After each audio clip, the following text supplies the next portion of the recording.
আজকে আপনাদের জন্য নিয়ে এলাম টমেটোর খাট্টা মিঠা চাটনি রেসিপি। এই গরমে দুপুরের খাবারের পরে যে কোনো ধরনের চাটনি আপনার মুখের স্বাদ ফিরিয়ে দিতে পারে। চলুন রেসিপিতে চলে যাই। প্রথমেই একটি প্যান নিয়ে এলাম।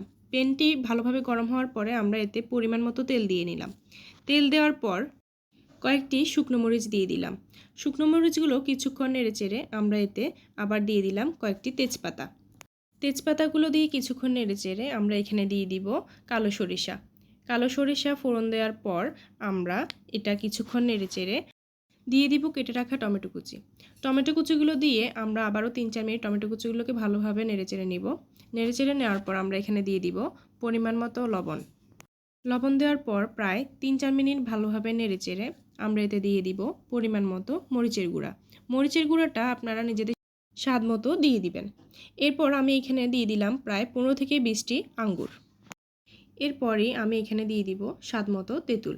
তেঁতুলটি দিয়ে কিছুক্ষণ ভালোভাবে নেড়েচেড়ে আমি এখানে দিয়ে দিব স্বাদ মতো চিনি।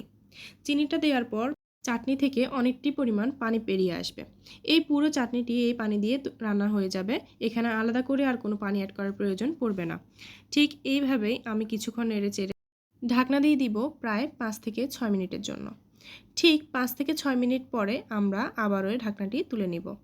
দেখুন কালারটি কতটা সুন্দর এসেছে। এই পর্যায়ে আমরা চাটনির পানিটি কিছুটা শুকিয়ে আসা পর্যন্ত অনবরত চাটনিটি নাড়তে থাকব, নয়তো চাটনিটি নিচে লেগে যেতে পারে। প্রায় 8 থেকে 10 মিনিট ভালোভাবে নাড়ানোর পর দেখবেন টমেটো কুচিগুলো ভালোভাবে গলে গিয়ে পানিটি অনেকটাই শুকিয়ে এসেছে। দেখুন এই পর্যায়ে আমার চাটনিটি সম্পূর্ণ রেডি। আপনাদের যদি আমার আজকের এই রেসিপিটি ভালো লেগে থাকে তাহলে অবশ্যই বাসায় এই রেসিপিটি ট্রাই করবেন।